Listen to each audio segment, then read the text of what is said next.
The autumn mist clung to Pine Ridge Valley like a ghostly shroud, carrying with it the bitter scent of dying leaves, and the unspoken desperation that had settled over the Montana community like a curse. It was October 17, 1934, and the town square buzzed with the kind of nervous energy that preceded society's most shameful transactions. Thomas Mitchell stood at the edge of the gathering crowd, his weathered hands gripping a tin cup filled with coffee that had grown cold hours ago, watching as his neighbors prepared to witness something that would haunt them all for years to come. Before we jump back in, tell us where you're tuning in from, and if this story touches you, make sure you're subscribed, because tomorrow I've saved something extra special for you. At 58, Tom looked like a man carved from the same unforgiving granite as the surrounding peaks, his face etched with lines that spoke of decades spent battling elements that showed no mercy to those foolish enough to think they could tame the wilderness. His gray hair, thinning at the crown, but still thick enough to curl beneath his worn felt hat, caught the pale morning light as he surveyed the scene before him with growing unease. The scar that ran along his left forearm, a memento from a bull's horn 15 years prior, throbbed with the phantom pain that always preceded moments of moral significance. The Mitchell Ranch had been his life's work, inherited from a father who had claimed the land when Montana was still wild territory, where a man's word and his rifle were the only laws that mattered. 800 acres of some of the most beautiful and punishing landscape in the American West,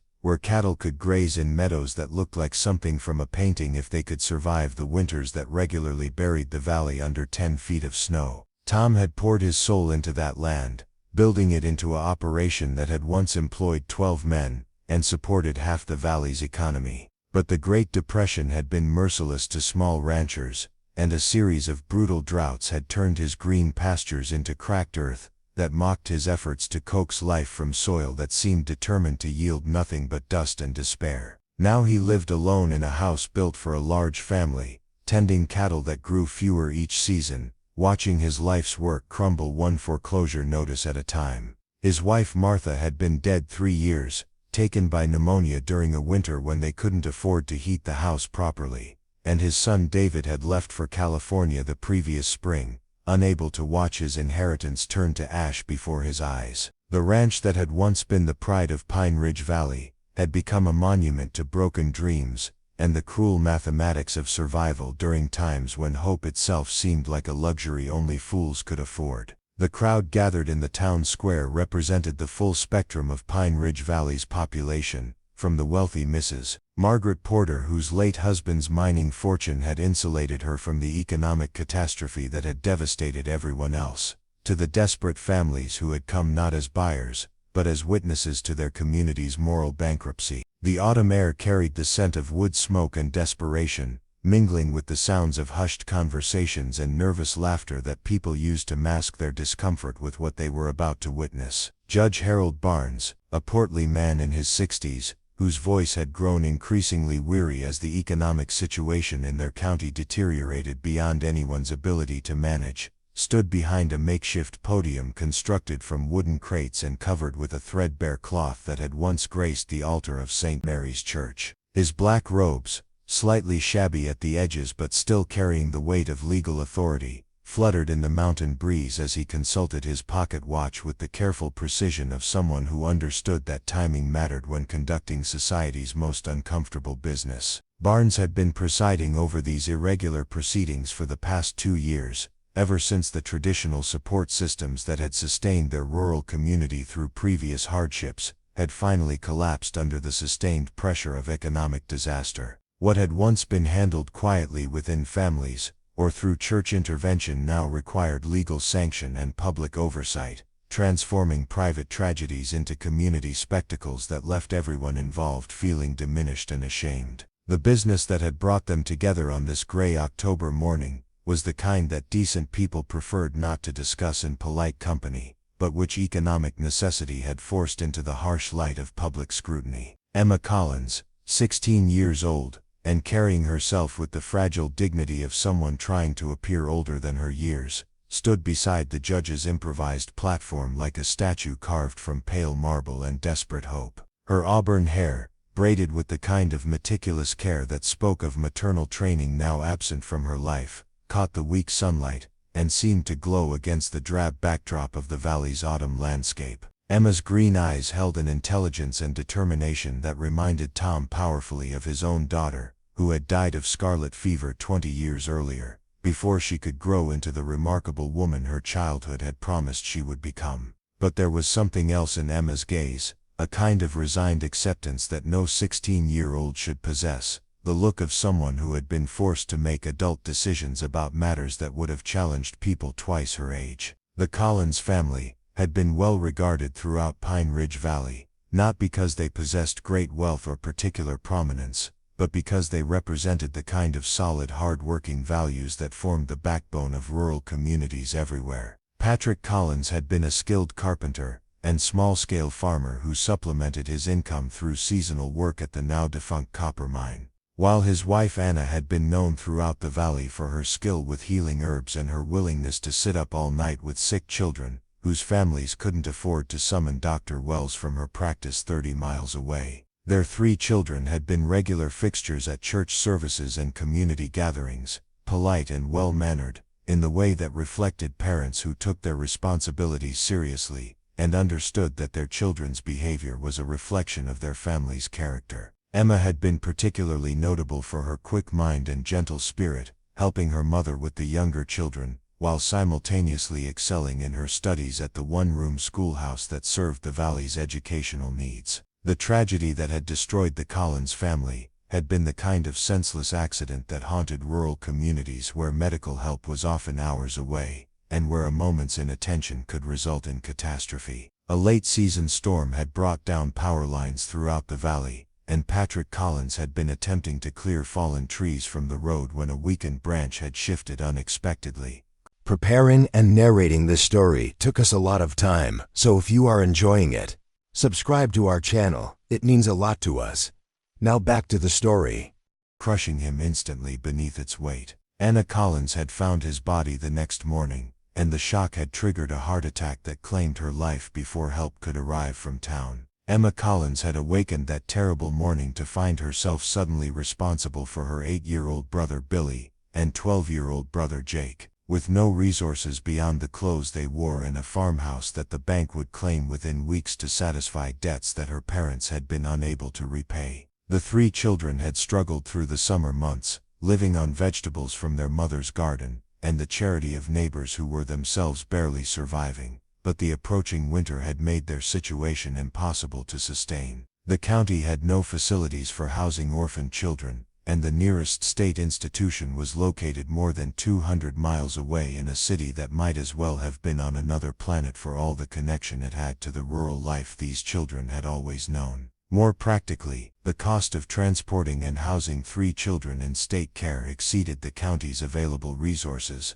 forcing local officials to seek alternative arrangements that would keep the Collins children within their community, while providing them with the basic necessities of survival. The solution that had emerged from weeks of desperate consultation between Judge Barnes, Father O'Brien, and the informal council of community leaders, who made most of the important decisions in Pine Ridge Valley, was one that satisfied legal requirements while acknowledging economic realities, but which left everyone involved feeling uncomfortable with the moral compromises it required. Emma Collins would be placed in a work arrangement with Mrs. Margaret Porter, whose vast estate required domestic help, and whose considerable wealth could provide adequate compensation for such services. The arrangement would be formalized through a legal contract that specified Emma's duties, living conditions, and the financial consideration that would be provided for her services, with the understanding that her earnings would support not only her own needs, but also contribute to the care of her younger brothers,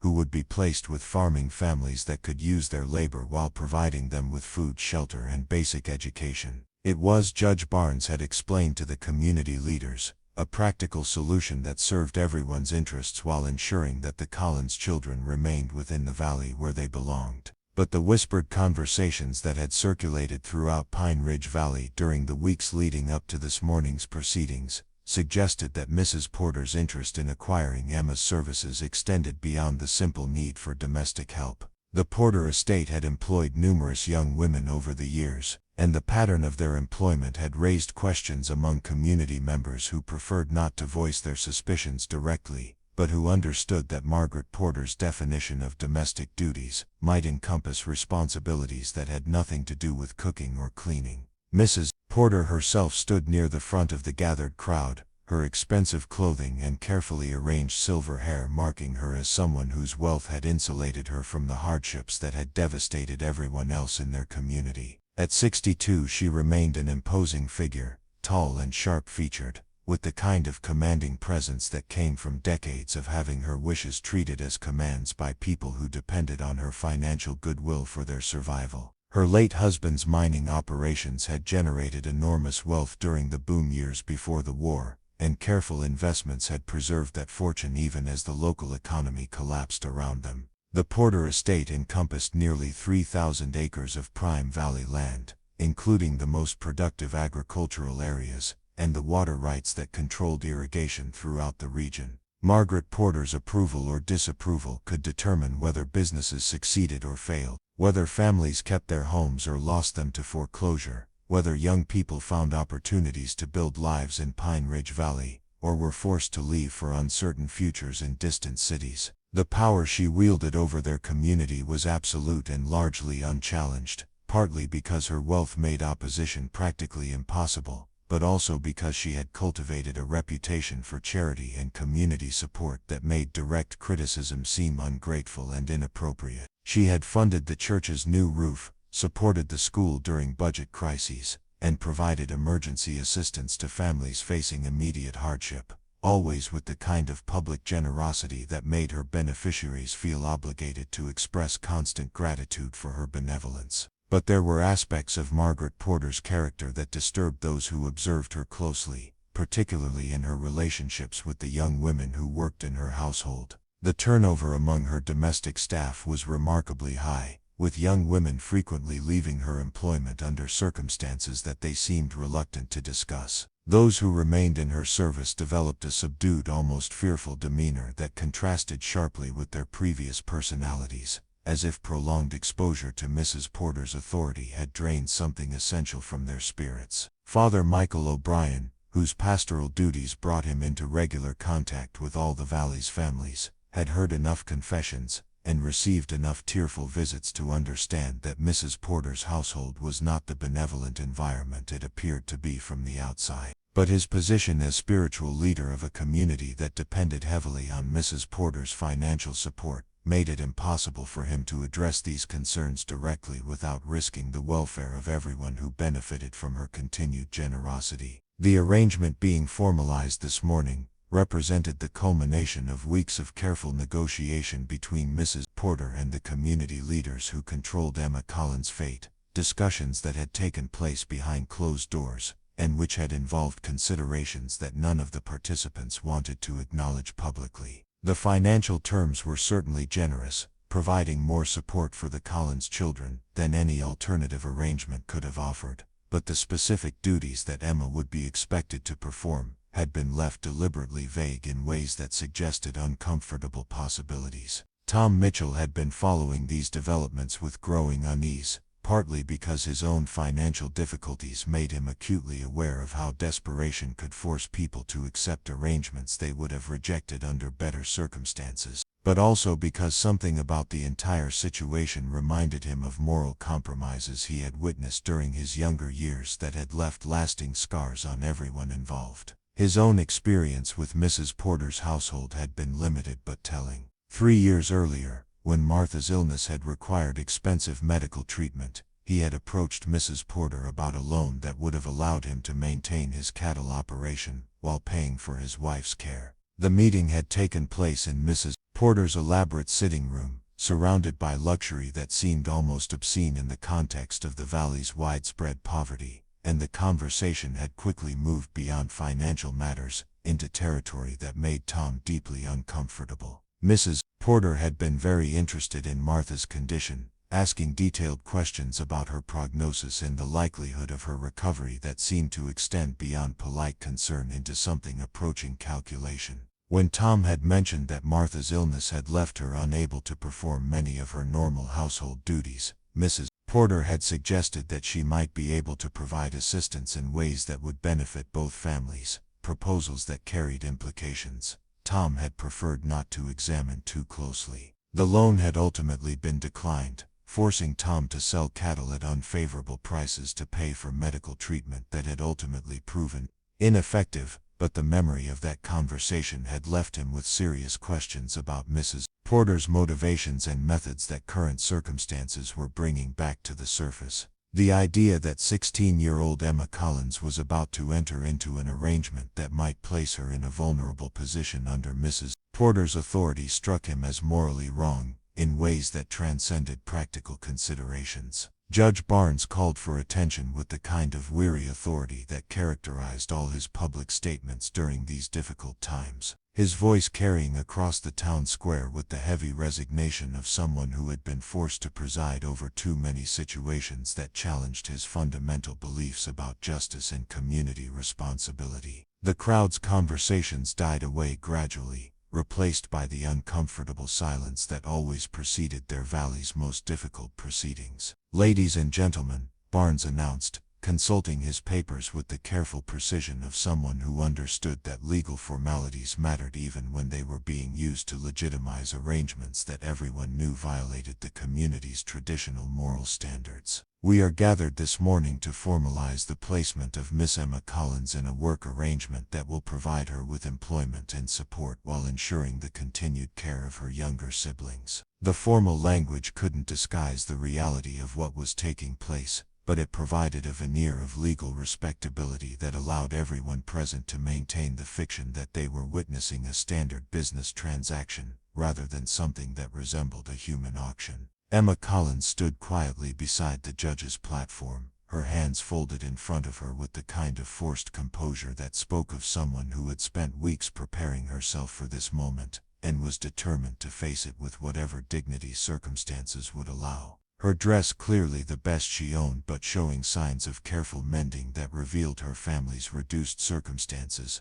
had been cleaned and pressed with the kind of meticulous attention to detail that her mother had taught her represented respect for important occasions. Her shoes, though worn, had been polished to a shine that reflected her determination to present herself as someone worthy of respect rather than pity, and her hair had been arranged in the elaborate style that young women in their community adopted for significant events. But it was Emma's expression that caught Tom's attention most powerfully, the look of someone who was trying to appear confident and mature while simultaneously fighting back tears that would betray her true age and emotional state. She was, he realized with a pang of recognition, that connected her situation to memories of his own daughter, still very much a child, despite her attempts to project adult competence. And the thought of her entering into any kind of arrangement with Margaret Porter filled him with a protective fury that surprised him with its intensity. "The terms of employment have been reviewed and approved by all relevant parties," Judge Barnes continued, though his voice lacked conviction, and his eyes avoided direct contact with Emma as he spoke. "Miss Collins will receive compensation of $15 per month plus room and board, with additional provisions for supporting her brother's care and education. The arrangement will be reviewed annually to ensure that all parties remain satisfied with the terms and conditions." $15 per month was more money than most families in Pine Ridge Valley saw in 3 months, a sum that reflected either genuine generosity or compensation for services that extended far beyond normal domestic duties. The amount was certainly sufficient to support Billy and Jake Collins' inadequate foster placements while providing Emma with better living conditions than she could expect anywhere else in their economically devastated community. But the very generosity of the offer raised questions about Mrs. Porter's expectations and motivations that none of the adults present seemed willing to address directly. Tom found himself studying the faces of his neighbors, looking for signs that someone else shared his concerns about the arrangement being formalized, but seeing mostly the resigned acceptance of people who had learned to rationalize compromises they would have found unthinkable under better circumstances. Mrs. Dorothy Henderson, whose position as head of the Church Ladies' Auxiliary made her one of the community's unofficial moral authorities, stood near the front of the crowd with an expression that suggested internal conflict between her protective instincts toward Emma and her practical understanding of the limited alternatives available. Dr. Rebecca Wells, whose medical practice brought her into contact with the consequences of the valley's social problems, watched the proceedings with the kind of professional detachment that medical training provided, but which couldn't entirely mask her concern about the situation's implications. Even Father O'Brien, whose spiritual authority should have made him the natural advocate for Emma's welfare, stood silently at the edge of the crowd with the conflicted expression of someone who understood that speaking out against Mrs. Porter's arrangement might jeopardize the financial support that kept his church and many of his parishioners afloat during these desperate times. The silence that followed Judge Barnes' formal announcement stretched uncomfortably long, punctuated only by the distant lowing of cattle and the whisper of wind through the valley's bare trees. Emma Collins waited beside the platform with the patient stillness of someone who had learned that her fate would be determined by adults whose decisions she could influence only through her willingness to accept whatever they deemed appropriate. It was during this extended pause, as the community prepared to witness the formal conclusion of arrangements that would change Emma Collins' life in ways that none of them wanted to contemplate too closely, that Tom Mitchell felt something shift inside his chest. The same protective instinct that had once driven him to stand between his family and any threat that might harm them, even when such protection required sacrifices that seemed beyond his ability to make. Mrs. Margaret Porter stepped forward with the calculated grace of someone accustomed to having her movements watched and her wishes anticipated by everyone around her. Her black wool coat, tailored to perfection and trimmed with genuine fox fur that had cost more than most families in Pine Ridge Valley earned in a year, rustled softly as she approached the platform where Emma Collins waited with the forced stillness of a young deer sensing the approach of a predator. The crowd parted automatically to create a path for Mrs. Porter, their deference so ingrained that it required no conscious thought, the product of years of understanding that their economic survival depended on maintaining her goodwill. Her silver-handled walking stick, more affectation than necessity for a woman whose health remained robust despite her 62 years, tapped rhythmically against the packed earth of the town square as she moved with the deliberate pace of someone who understood that taking time demonstrated authority more effectively than hurried efficiency. Behind Mrs. Porter walked her current household manager, a thin woman named Miss Abigail Crane, whose pale complexion and nervous manner suggested someone who lived in constant anxiety about pleasing an employer whose standards remained perpetually beyond reach. Miss Crane carried a leather portfolio containing the employment contracts that would formalize Emma's placement, documents that had been prepared by lawyers in the state capitol, and which contained language so carefully crafted that their true implications could be interpreted in multiple ways depending on the reader's inclinations and assumptions. Tom Mitchell watched this procession with growing unease, his weathered hands clenching and unclenching around his coffee cup as memories of his own uncomfortable encounter with Mrs. Porter 3 years earlier forced their way back into his consciousness. The way she had questioned him about Martha's illness, the subtle suggestions about alternative arrangements that might benefit both families,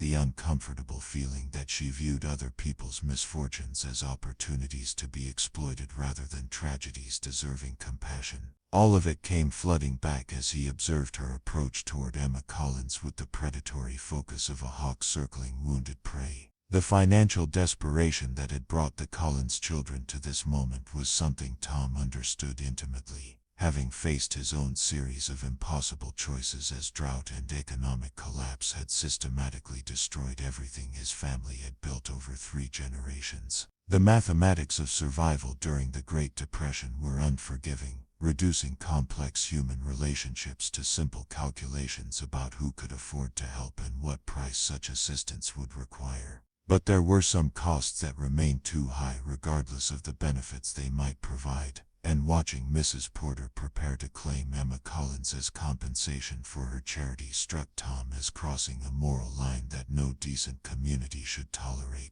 Judge Barnes cleared his throat and consulted his pocket watch again, the gesture serving as a signal that the informal portion of the morning's proceedings had concluded, and that the time had come for legal formalities that would transform Emma's uncertain future into a binding contractual obligation.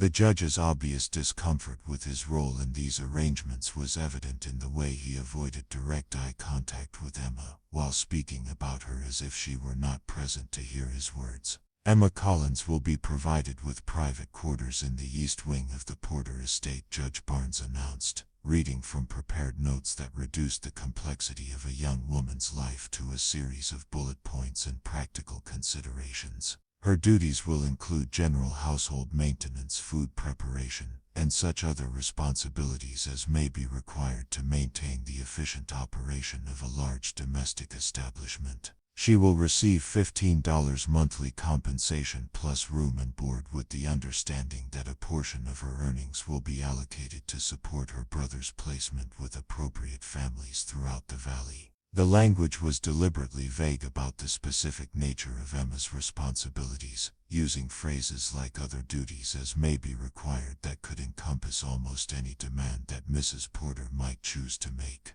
Tom recognized the careful ambiguity from his own experience with legal documents related to his ranch's financial difficulties, where creditors had inserted similar language that allowed them to interpret their rights as broadly as circumstances might require. Mrs. Porter smiled with the kind of satisfaction that came from acquiring something valuable at a price that others might consider generous, but which she understood represented excellent value for the investment involved. Her pale blue eyes studied Emma with the calculating attention of someone evaluating livestock, noting the girl's height and build, the healthy color in her cheeks despite months of inadequate nutrition, the way she carried herself with natural grace that no amount of hardship had managed to diminish. "My dear child," Mrs. Porter said, her voice carrying the cultured tones of someone who had received education in Eastern finishing schools before returning to Montana to oversee her husband's business interests. "You must understand that working in my household represents an opportunity that most young women in your circumstances could only dream of experiencing. You will have access to fine things, proper clothing, cultural refinement that will prepare you for a future far beyond what this valley could otherwise provide." The words were carefully chosen to sound like benevolence while simultaneously establishing the power dynamic that would define Emma's new life. Mrs. Porter was not simply offering employment but presenting herself as a benefactor whose generosity deserved gratitude and whose authority must be accepted without question.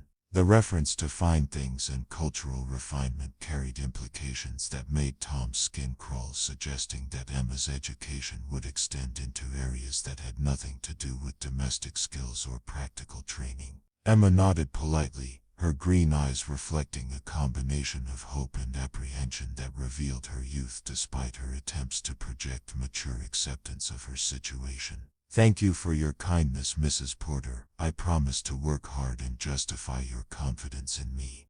Her voice remained steady, but Tom could see the slight tremor in her hands that betrayed the emotions she was struggling to control. The crowd watched this exchange with the uncomfortable fascination that people reserve for witnessing events they knew were morally questionable but felt powerless to prevent. Many of those present had their own histories with Mrs. Porter's household, either through their own employment or through family members who had worked for her over the years, and their expressions suggested knowledge they preferred not to examine too closely. Mrs. Dorothy Henderson stepped forward with the kind of determined politeness that allowed respectable women to express concern without directly challenging authority. "Margaret, I trust you'll ensure that Emma receives proper guidance and supervision appropriate for a young woman of her age. The Church Ladies Auxiliary has always taken interest in the welfare of our valley's young people, and we hope to maintain that connection regardless of her employment circumstances."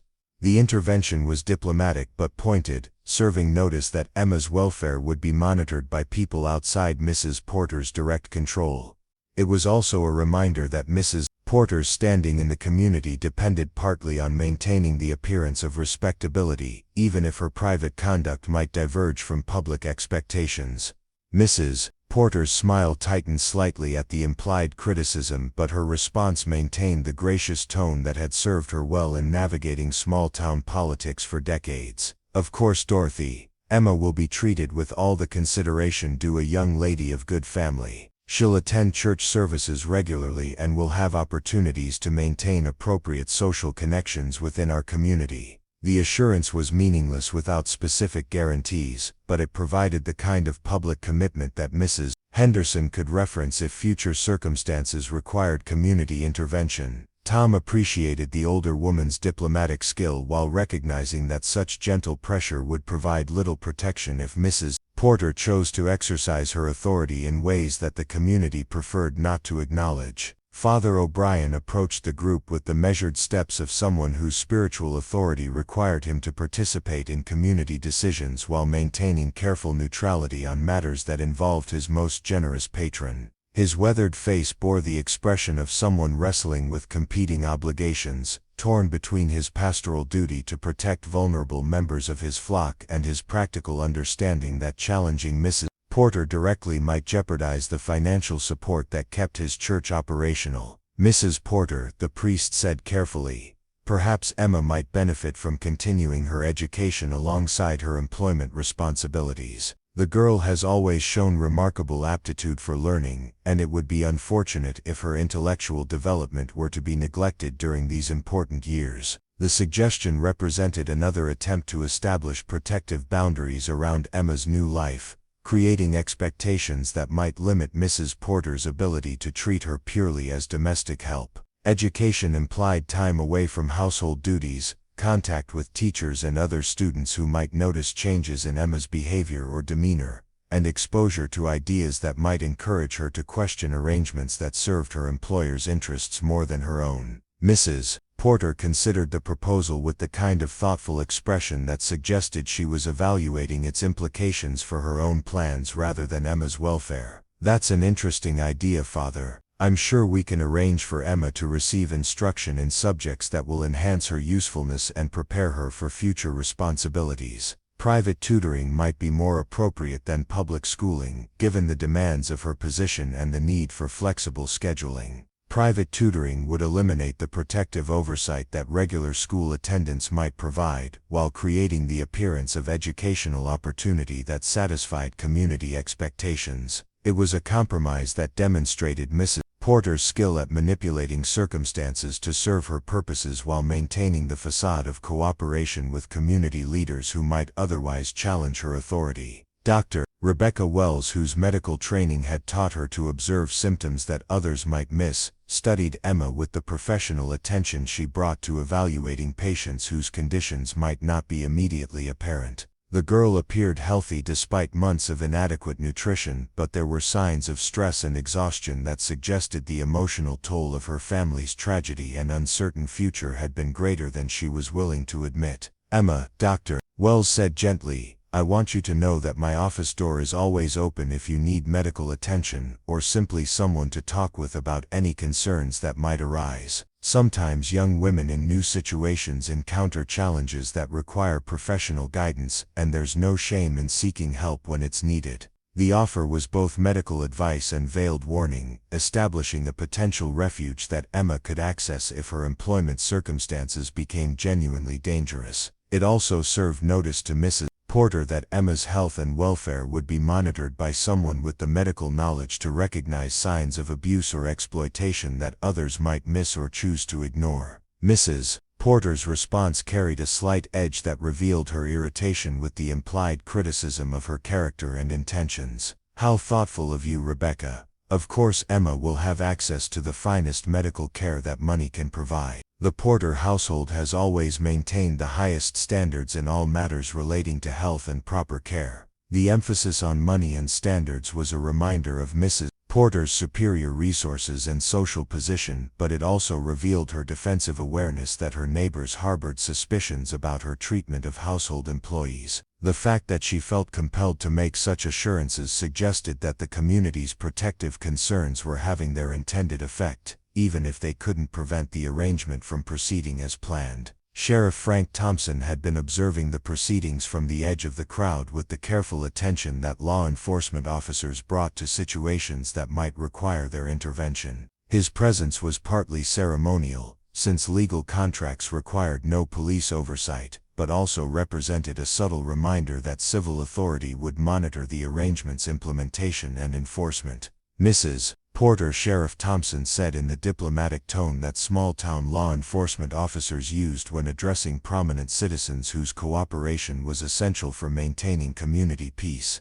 I trust this arrangement will prove beneficial for all concerned parties. The county has interest in ensuring that displaced children receive appropriate care, and that employment relationships serve the legitimate interests of both employers and workers. The statement was carefully neutral but contained implicit warnings about potential consequences if the arrangement deviated from acceptable standards. It also established Sheriff Thompson's authority to investigate complaints or concerns that might arise from Emma's employment, creating another potential source of protection if circumstances warranted intervention. Tom Mitchell found himself increasingly frustrated with the elaborate dance of diplomatic concerns and veiled warnings that surrounded what everyone knew was fundamentally an inappropriate arrangement. The community leaders were going through the motions of establishing protective oversight while simultaneously enabling a transaction that placed a vulnerable 16-year-old girl in the power of a woman whose previous behavior with young employees had raised serious questions about her character and intentions. The mathematical logic of Emma's situation was undeniable.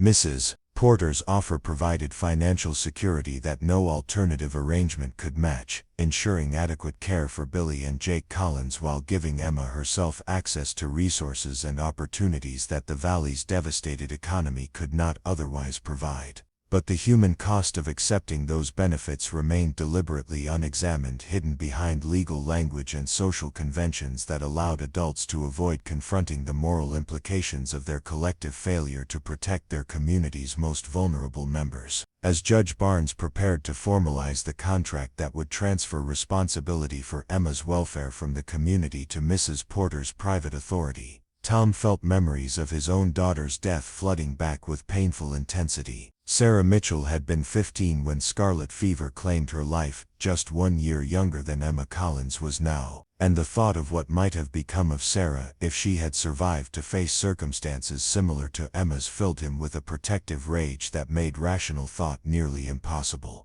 The crowd began to shift restlessly as the ceremonial aspects of the morning's proceedings approached their conclusion. People had work to return to, livestock to tend, and their own survival challenges to address, and the uncomfortable emotions stirred by witnessing Emma's placement were better processed privately than examined publicly in ways that might require them to acknowledge their complicity in arrangements they preferred not to think about too carefully. Miss Emma Collins, Judge Barnes said with the kind of formal solemnity that legal proceedings required, do you accept the terms of employment as outlined and agree to fulfill the responsibilities associated with your position in Mrs. Porter's household? The question was purely ceremonial since Emma had no realistic alternative to acceptance, but legal formalities demanded her verbal consent to create the appearance of voluntary agreement. Emma looked around at the faces of people who had known her since childhood, searching for encouragement or guidance that might help her navigate this moment that would determine the direction of her adult life. She saw sympathy and concern, but also resignation and relief that her situation was being resolved in ways that removed the burden of her care from community resources that were already stretched beyond their limits. I accept, Emma said quietly, her voice carrying across the town square with the clear enunciation that her mother had taught her represented proper respect for important occasions. Her words created a moment of finality that seemed to echo off the surrounding mountains and settle over the gathered crowd like a shroud of collective guilt and unavoidable necessity. Mrs. Porter stepped forward to clasp Emma's hand with the kind of possessive gesture that marked the transfer of authority from community oversight to private control. The contact lasted longer than social convention required, and Tom noticed the way Mrs. Porter's fingers lingered against Emma's wrist with the kind of familiarity that suggested she was already imagining the girl as something that belonged to her rather than someone who worked for her. "Welcome to your new life, my dear," Mrs. Porter said with satisfaction that made Tom's stomach turn. "I believe you'll find that serving in my household provides opportunities for personal growth and development that you could never have imagined in your previous circumstances."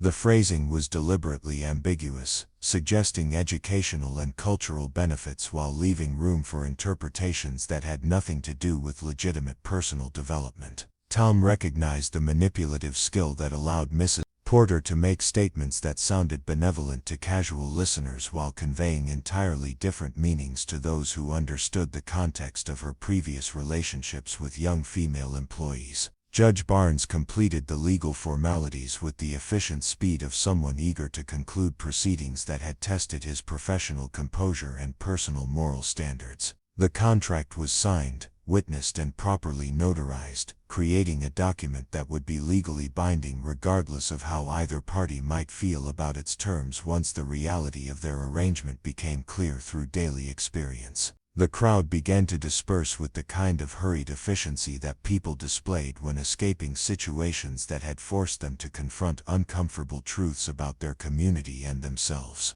Conversations resumed about weather and livestock and practical matters that felt safer than examining the moral implications of what they had just witnessed and tacitly approved through their silence and passive participation. Tom Mitchell remained motionless at the edge of the town square, watching as Mrs. Porter's carriage was brought forward to transport Emma to the estate that would become her new home. The vehicle was an elegant black landau that reflected Mrs. Porter's wealth and taste for luxury, drawn by matched bay horses whose obvious health and grooming contrasted sharply with the general decline that had affected most of the valley's livestock during the years of economic hardship.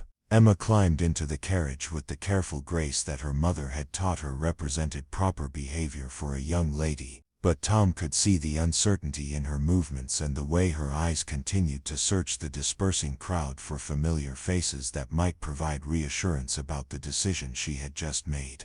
Her small bundle of personal possessions, tied with string and containing everything she owned that wasn't being left behind for her brothers, seemed pathetically inadequate preparation for beginning a new life among strangers who would control every aspect of her daily existence. As the carriage began to move away from the town square, Emma turned to look back at the community that had been her entire world for 16 years. And Tom saw in her expression the same combination of hope and fear that he had observed in wounded animals who understood they were dependent on help from creatures whose intentions remained unclear and potentially dangerous. The sight of that young face disappearing into the distance, carried toward an uncertain future by forces beyond her control or understanding, triggered something deep in Tom's chest that felt like a physical blow. This was what his community had become, he realized with growing horror, a place where decent people could convince themselves that selling children to the highest bidder represented reasonable problem-solving rather than moral catastrophe. The mathematics of their collective failure were undeniable, but the human cost was becoming clear in ways that made continued silence feel like complicity in something that would stain all their souls if they allowed it to continue without challenge. Tom Mitchell had spent the past 3 years learning to accept compromises that his younger self would have found unthinkable, but watching Emma Collins disappear into Margaret Porter's private world felt like a line that could not be crossed without losing something essential about who they were supposed to be as human beings. Sheriff Thompson approached Tom with the careful steps of someone who had observed his reaction to the morning's events and recognized signs of internal struggle that might require law enforcement attention. "Tom," the sheriff said quietly, "I know this situation troubles you, but Mrs. Porter's arrangement is legal and probably represents the best option available for those children under current circumstances." The words were meant to be reassuring, but they contained an undertone of warning that suggested Sheriff Thompson was prepared to prevent any interference with arrangements that had received official sanction. Tom appreciated the sheriff's position while recognizing that legal authority and moral correctness were not always the same thing, especially during times when economic desperation forced communities to rationalize decisions that violated their fundamental values. "I understand the legal realities, Frank," Tom replied, his voice rough with emotions he was struggling to control. "But understanding something and accepting it as right are two different things entirely. That girl deserves better than what we just allowed to happen to her." Sheriff Thompson studied Tom's face with the careful attention that experienced law enforcement officers brought to evaluating potential sources of trouble. "Maybe so, but we're all doing what we can with limited options and worse alternatives. Mrs. Porter may not be perfect, but she's offering Emma security and opportunity that nobody else in this valley can provide." The logic was unassailable from a purely practical standpoint, but it ignored questions about the price that Emma might be required to pay for that security and opportunity. Tom understood that Sheriff Thompson was probably right about the limited alternatives available, but that knowledge did nothing to ease the growing conviction that they had just witnessed something that would haunt their community for years to come. As the other community members completed their dispersal back to homes and businesses throughout Pine Ridge Valley, Tom found himself standing alone in the town square where Emma Collins' future had been decided by adults whose good intentions could not disguise their fundamental failure to protect someone who had depended on them for safety and guidance. The autumn wind carried the scent of wood smoke and approaching winter, reminding him that the season of survival was beginning and that harder choices lay ahead for everyone who called this isolated valley home.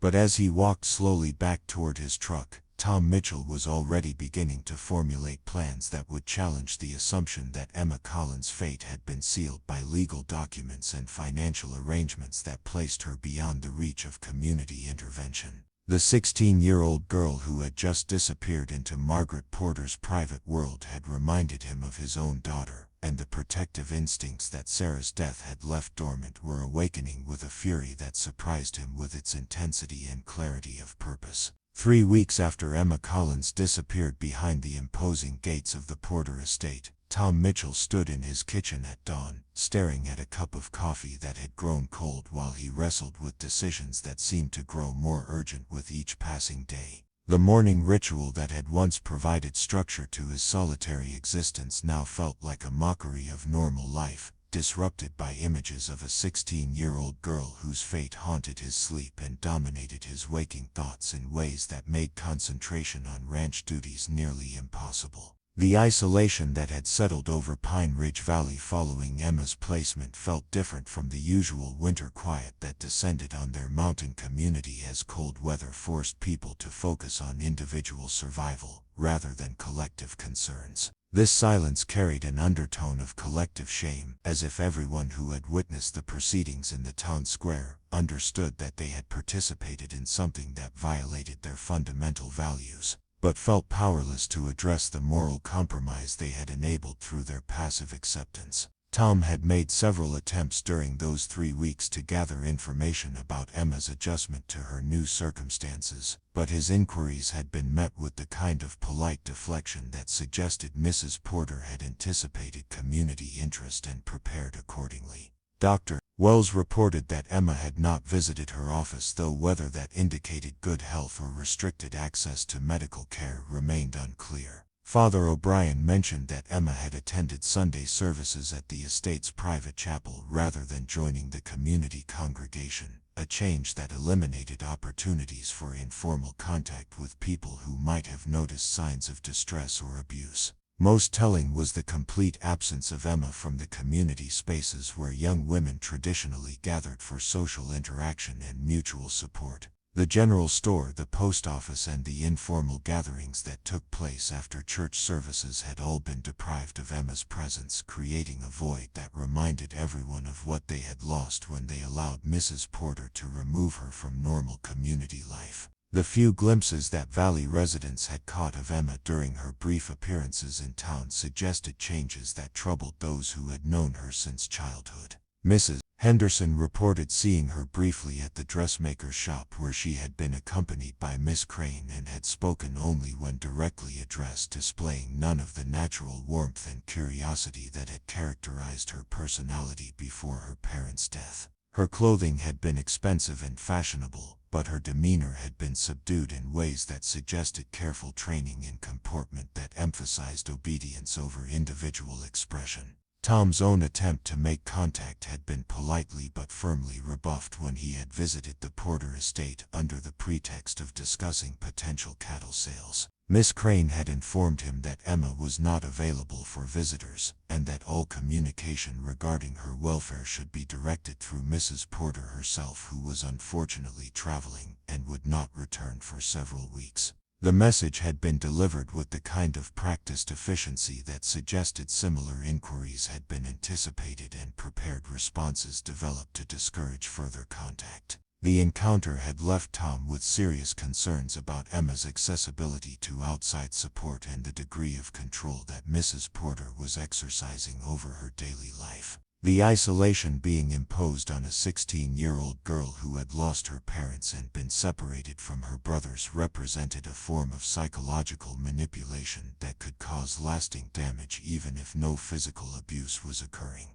The fact that such isolation was being presented as protection and privilege made it more insidious rather than less harmful. Tom's growing conviction that intervention was necessary had been strengthened by conversations with other Valley residents who shared his concerns but felt constrained by the practical realities that made direct challenge to Mrs. Porter's authority extremely dangerous for anyone whose economic survival depended on her continued goodwill. The general store owner mentioned that Emma's brothers had been asking about their sister during their weekly visits to town, expressing confusion about why they were not allowed to see her despite living in the same valley where family visits should have been easily arranged. Billy and Jake Collins had been placed with the Campbell family, whose farm operation provided them with adequate food and shelter while requiring labor that was appropriate for boys their ages. James Campbell reported that both children were adjusting well to their new circumstances but remained anxious about their sister's welfare and frustrated by the restrictions that prevented regular contact with the only family they had left in the world.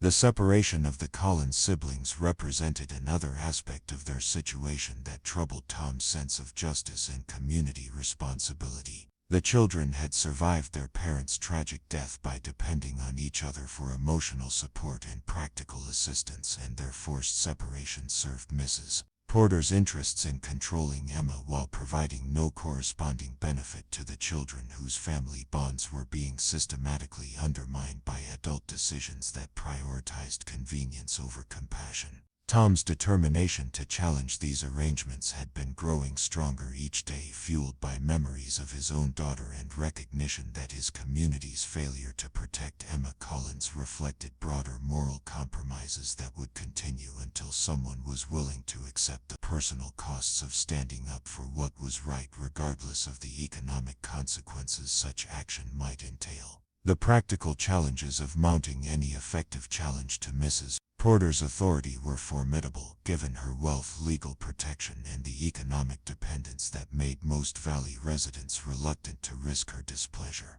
But Tom had begun to understand that some battles were worth fighting even when victory seemed impossible, and that allowing Emma's situation to continue without challenge would represent a surrender of principles that would make living with himself more difficult than facing whatever consequences Mrs. Porter might impose. His first step had been to research the legal frameworks that governed employment relationships involving minors, a process that required correspondence with lawyers in the state capitol and consultation of legal documents that revealed uncomfortable truths about the limited protections available to young people whose circumstances forced them into dependency on adult employers whose character and intentions remained largely unregulated by public oversight. The contracts that formalized Emma's employment were legally sound but morally questionable, containing language that gave Mrs. Porter broad discretionary authority over nearly every aspect of the girl's daily life while providing minimal guarantees about her treatment or protection from abuse. The financial compensation was generous enough to make legal challenge difficult, since courts were unlikely to intervene in arrangements that appeared beneficial to all parties based on their written terms rather than their practical implementation. More troubling was Tom's discovery that similar arrangements were becoming increasingly common throughout rural areas where economic hardship had destroyed traditional support systems for orphaned or displaced children. The legal framework that had been designed to protect minors from exploitation had been systematically undermined by economic pressures that made families desperate enough to accept terms they would have rejected under better circumstances.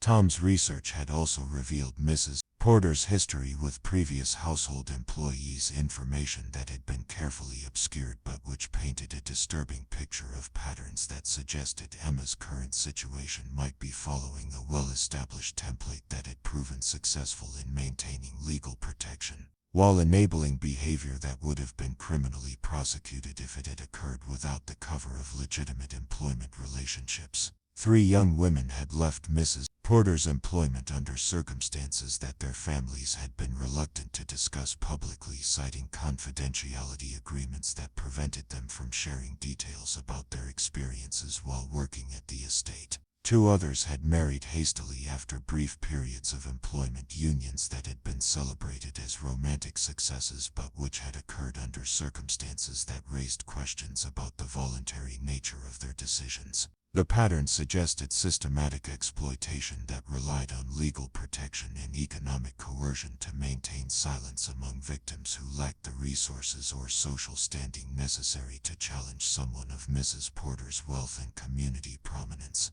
Emma's youth and recent family tragedy made her particularly vulnerable to such manipulation, since her emotional state and isolation from normal support systems would make it difficult for her to recognize abuse or seek help even if assistance were available. Tom's investigation had also uncovered information about Mrs. Porter's late husband and the business practices that had generated their family's enormous wealth, details that suggested a legacy of ruthless exploitation that extended far beyond questionable employment relationships. The copper mining operations that had been the foundation of their fortune had been notorious for dangerous working and systematic abuse of immigrant laborers whose deaths and injuries had been treated as acceptable costs of profitable extraction rather than tragedies requiring prevention or compensation. Margaret Porter had been an active participant in those business operations, handling personnel matters and labor relations with the same calculating approach that she now applied to managing household staff. Her experience in controlling vulnerable workers and maintaining legal protection while enabling exploitative practices made her particularly dangerous as an employer of young women who lacked the knowledge or resources necessary to protect themselves from sophisticated manipulation. The weight of this information had convinced Tom that Emma's situation represented far more than an unfortunate but temporary arrangement that might improve with time and community oversight. She was trapped in a system that had been carefully designed to enable abuse while maintaining legal protection for perpetrators who understood how to exploit economic desperation and social isolation to achieve objectives that would be impossible under circumstances where victims had access to effective support and advocacy. Tom's determination to intervene had crystallized into a specific plan during a sleepless night when autumn rain drummed against his windows and reminded him of the storm that had claimed his own daughter's life 20 years earlier. The memory of Sarah's death had taught him that some opportunities for action could not be recovered once they were lost, and that regret over chances not taken could poison the remainder of a person's life with questions about what might have been prevented through courage and decisive action. His plan would require significant personal sacrifice and would almost certainly result in economic retaliation that could cost him his ranch and force him to leave Pine Ridge Valley permanently. But the alternative of allowing Emma Collins to disappear into Margaret Porter's private world without challenge had become morally unacceptable, regardless of the personal costs that intervention might require. The first phase would involve documenting Emma's current condition and gathering evidence about her treatment that could support legal challenges to the arrangement if such action became necessary. This would require gaining access to the Porter estate and making contact with Emma despite the restrictions that had been imposed to prevent outside interference with Mrs. Porter's authority over her daily life. Tom had identified several potential opportunities for such contact, including the weekly trips to town that were necessary for household supplies and the church services that Mrs. Porter's social standing required her to attend despite her preference for maintaining Emma's isolation from community interaction.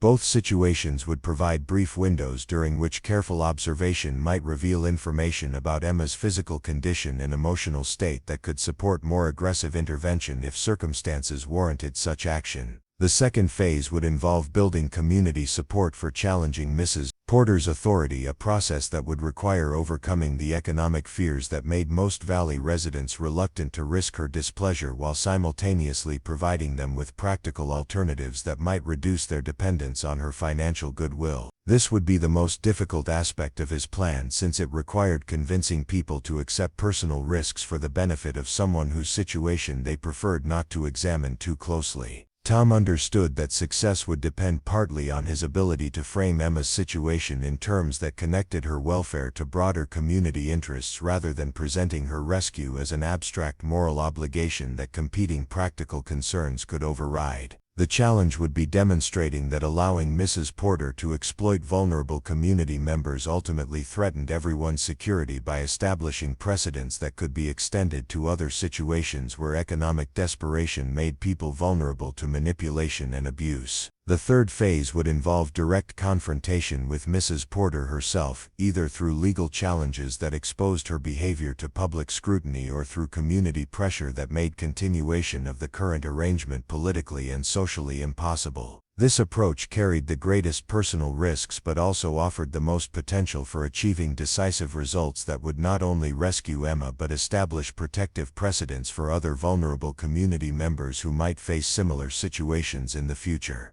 Tom's military experience during the Spanish-American War had taught him that successful campaigns required careful preparation and realistic assessment of both opportunities and obstacles, but also that hesitation in the face of clear moral imperatives could result in outcomes that made any action meaningless. Emma Collins was 16 years old and had been in Mrs. Porter's power for 3 weeks, time enough for patterns of control and manipulation to become established in ways that would make her eventual rescue more difficult and potentially less complete. As he stood in his kitchen watching the sun rise over mountains that had sheltered his family for 3 generations, Tom Mitchell made the conscious decision to risk everything he had built in order to save a girl whose situation reminded him too powerfully of his own daughter's vulnerability and whose rescue might represent the only way he could honor Sarah's memory while living with himself for the remainder of his days. The practical implementation of his plan would begin immediately, starting with a visit to Dr. Wells to discuss the medical and psychological aspects of Emma's situation and continuing with careful observation designed to gather the information necessary for effective intervention. The risks were enormous and the chances of success uncertain, but the alternative of inaction had become morally impossible for a man whose understanding of right and wrong had been shaped by experiences that taught him the true cost of failing to protect those who depended on others for their safety and welfare. Tom finished his cold coffee and began preparing for a day that would mark the beginning of either Emma Collins' rescue or his own destruction. Understanding that some choices could not be postponed indefinitely and that the time for careful consideration had passed into the realm of decisive action regardless of the consequences such commitment might require. The weight of decision felt familiar from his military service when moments of crisis had demanded immediate commitment to courses of action whose outcomes could not be predicted but whose necessity was clear to anyone willing to accept responsibility for protecting others from harm that could be prevented through courage and sacrifice. Emma Collins deserved such protection, and Tom Mitchell was perhaps the only person in Pine Ridge Valley whose circumstances made effective intervention possible despite the personal costs that challenging Margaret Porter's authority would almost certainly entail. As he walked toward his truck to begin the first day of what would become either Emma's salvation or his own final defeat, Tom carried with him the absolute conviction that some battles were worth fighting regardless of their probable outcomes, and that the measure of a man's character was revealed not by his successes but by his willingness to stand up for what was right when doing so required sacrificing everything he had worked to achieve throughout his entire life. Dr. Rebecca Wells looked up from the medical journal she had been reading when Tom Mitchell knocked on the door of her clinic, her expression immediately shifting from professional detachment to concerned attention as she recognized the troubled look that had characterized his demeanor during the weeks following Emma Collins' placement with Mrs. Porter. The doctor's practice served the entire Pine Ridge Valley, and her medical training had taught her to observe symptoms that extended beyond physical ailments to encompass the emotional and psychological distress that often manifested in ways that required more than pharmaceutical intervention. "Tom,"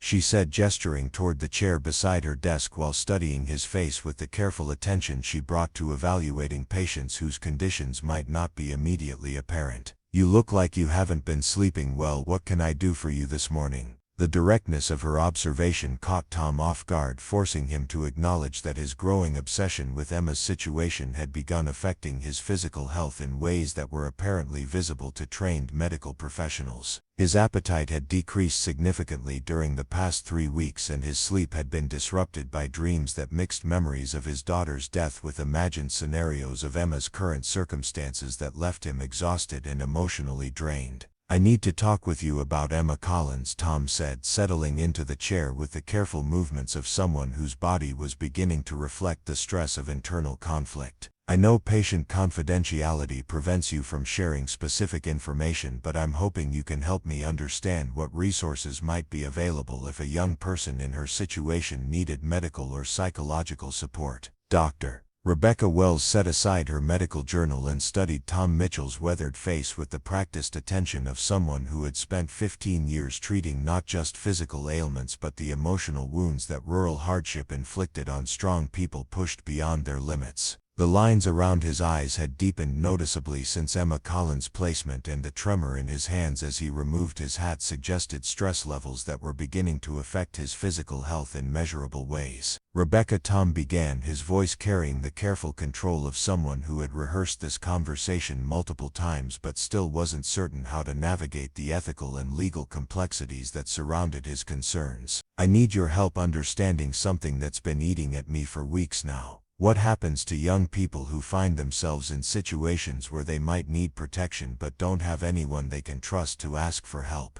The question was deliberately general, but Dr. Wells understood immediately that Tom was referring to Emma's current circumstances at the Porter estate. Her own attempts to maintain contact with the girl had been politely but firmly discouraged by Miss Crane, who had explained that Mrs. Porter preferred to handle all medical matters through private physicians in the state capital rather than relying on local practitioners whose training might not meet the standards appropriate for someone of Emma's new social position. The explanation had been plausible but troubling, since it effectively isolated Emma from the one medical professional in Pine Ridge Valley who might have been able to recognize signs of abuse or exploitation that others would miss or choose to ignore. Dr. Wells had considered challenging this arrangement through official channels but had been warned by colleagues that questioning Mrs. Porter's medical decisions could result in complaints to the state medical board that might jeopardize her license to practice. "Tom," Rebecca said carefully, choosing her words with the precision that medical professionals learned when discussing sensitive subjects that carried legal implications. "Any young person in distress has the right to seek medical attention regardless of their employment circumstances or the preferences of their guardians. The challenge is often helping them understand that such resources exist and ensuring they have access to them when needed." She gestured toward a cabinet filled with medical supplies and documentation materials that represented her commitment to serving patients whose circumstances made conventional healthcare difficult to obtain. "In my experience, isolation is often the first indicator that someone might be in a situation requiring intervention. When young people are systematically prevented from maintaining normal social connections or accessing community resources, it raises questions about the motivations of those controlling their environment."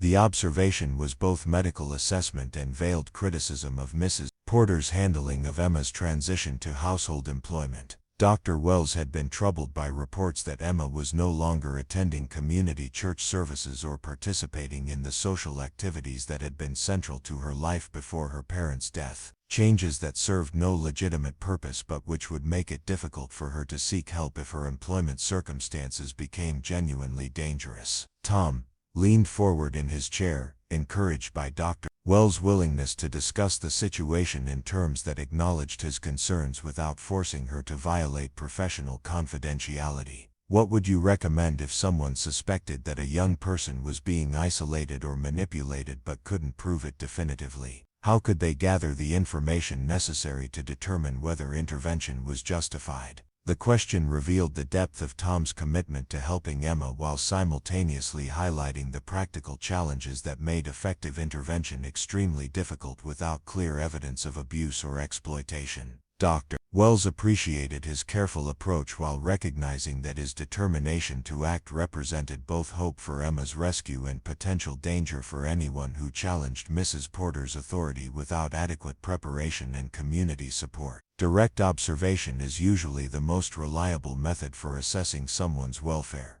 Rebecca replied thoughtfully. Changes in behavior, physical appearance, or emotional state can provide important indicators about their treatment and circumstances. The challenge is obtaining such observation opportunities when access is restricted or controlled by people whose interests might conflict with the individual's welfare. She paused to consider the legal and ethical implications of providing guidance that might encourage Tom to take actions that could place both him and Emma in greater danger if his efforts were detected before they achieved their intended results. Medical professionals had obligations to report suspected abuse, but they also had responsibilities to avoid making situations worse through premature or poorly planned interventions that could provoke retaliation against vulnerable patients. Documentation is also crucial, Dr. Wells continued. Detailed records of observations, conversations, and changes in circumstances can provide the evidence necessary for effective intervention when the time comes to involve authorities or seek legal remedies.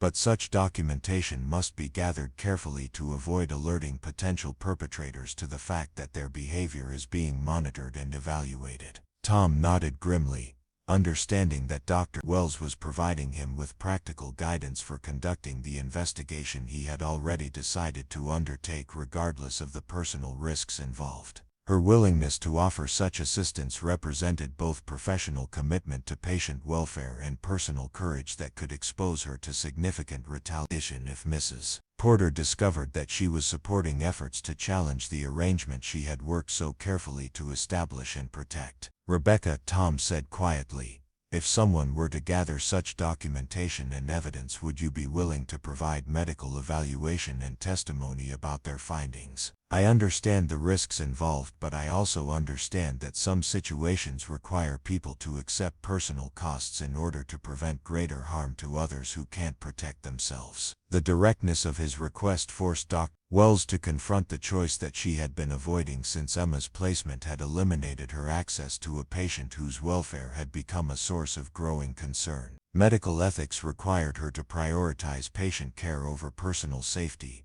but practical considerations demanded realistic assessment of the consequences that challenging Mrs. Porter might produce for her practice and her ability to serve other vulnerable patients throughout Pine Ridge Valley. After a long moment of consideration, Dr. Wells nodded slowly, her decision reflecting both professional obligation and personal conviction that some principles were worth defending regardless of the costs they might require. Yes, Tom, if you can provide credible evidence that Emma is being harmed or exploited, I will do everything in my power to help her, including providing medical testimony and advocating for protective intervention through whatever legal channels might be available. The commitment represented a significant risk for someone whose medical practice depended partly on maintaining good relationships with all segments of their small community. But it also established the foundation for effective action if Tom's investigation revealed evidence that justified the risks they were both accepting.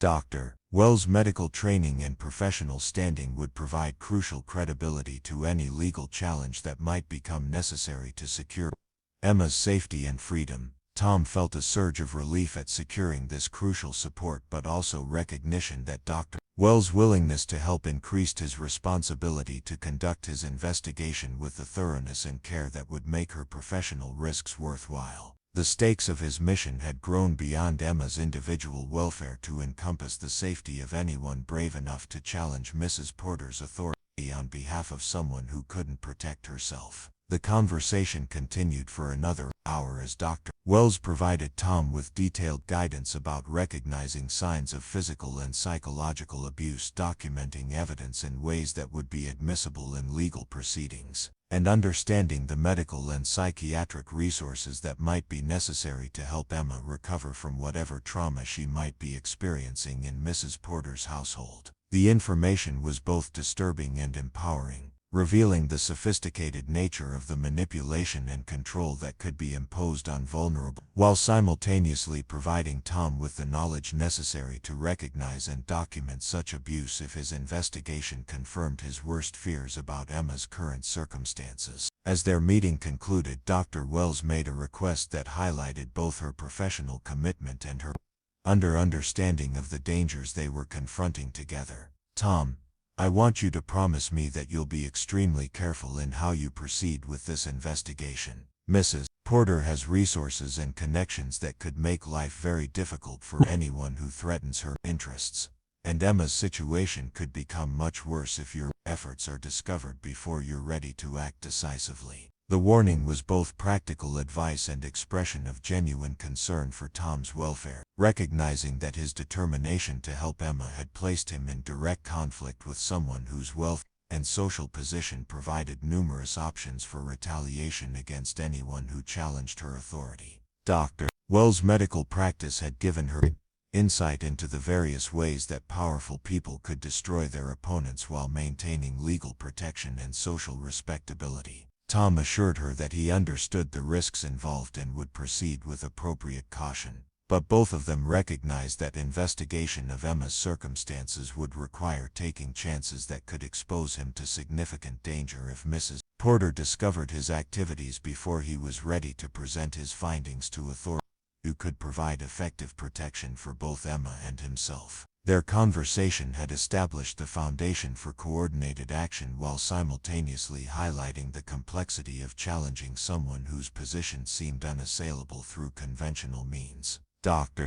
Wells' medical expertise would be crucial for documenting any abuse that Tom's investigation might uncover, but success would ultimately depend on his ability to gather evidence without alerting Mrs. Porter to the fact that her treatment of Emma was being systematically observed and evaluated by people who understood the true nature of her character and intentions. As Tom left Dr. Wells' clinic, he carried with him both the knowledge necessary to conduct effective investigation and the sobering understanding that his mission to rescue Emma Collins had evolved into something that could determine not only her future but the moral character of their entire community. The choice between accepting Mrs. Porter's exploitation of vulnerable people and risking everything to challenge her authority had become a test that would reveal whether Pine Ridge Valley retained enough collective courage to protect its most defenseless members. The practical phase of Tom's investigation began immediately with careful observation of the Porter estate's routines and schedules,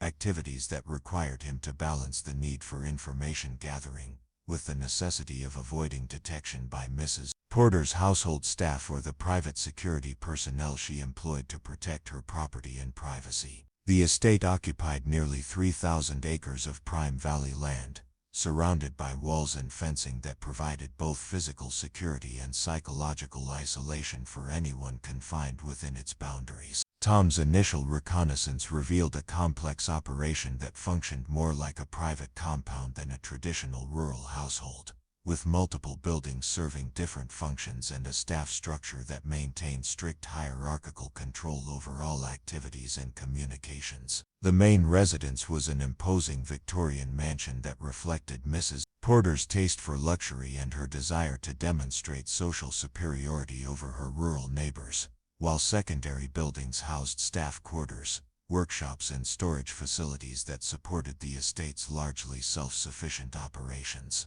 The most significant discovery from these early observations was the degree of control that Mrs. Porter exercised over her household staff's movements and communications with the outside world. Workers who lived on the estate were required to obtain permission for trips to town, and their activities during such visits were monitored through a system of accountability that discouraged unauthorized social contact or discussion of estate operations with community members who might ask uncomfortable questions. Emma's position within this system appeared to be particularly restricted, with her movements limited to specific areas of the main residence and her contact with other staff members carefully controlled through scheduling and supervision that prevented the development of relationships that might provide her with emotional support or opportunities to communicate concerns about her treatment to people who could provide assistance. Tom's observations of Emma herself during her rare public appearances revealed changes that confirmed his worst fears about the impact of her placement on her physical and emotional welfare. The confident, curious girl who had been known throughout Pine Ridge Valley for her quick smile and natural warmth had been replaced by someone who moved with the careful precision of a person who understood that every action was being watched and evaluated by authorities whose approval was essential for basic survival. Her clothing, while expensive and fashionable, seemed to serve more as costume than personal expression, designed to project an image of prosperity and contentment that bore little relationship to the anxiety that was visible in her posture and facial expressions to anyone who observed her carefully. The transformation suggested systematic psychological manipulation designed to reshape her personality and behavior according to Mrs. Porter's preferences and requirements, rather than Emma's own interests and natural inclinations. More disturbing were the physical changes that Dr. Wells' medical training had taught Tom to recognize as potential indicators of stress,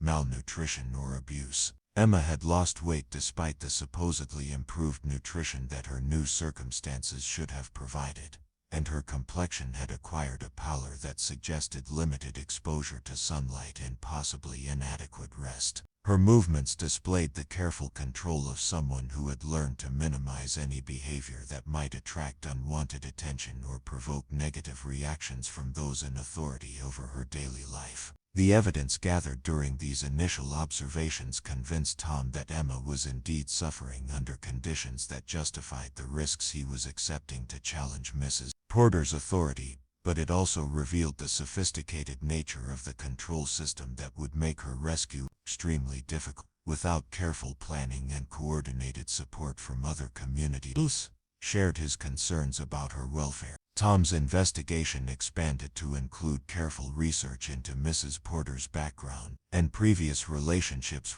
with young female employees, information that painted an increasingly disturbing picture of patterns that suggested Emma's current situation was following a well-established template that had proven successful in maintaining legal protection while enabling behavior that would have been criminally prosecuted if it had occurred without the cover of legitimate employment relationships. The research revealed that Mrs. Porter's household had employed more than a dozen young women over the past decade, most of whom had left under circumstances that their families had been reluctant to discuss publicly due to confidentiality agreements that prevented them from sharing details about their experiences while working at the estate. The pattern suggested systematic exploitation that relied on legal protection and economic coercion to maintain silence among victims who lacked the resources or social standing necessary to challenge someone of Mrs. Porter's wealth and community prominence.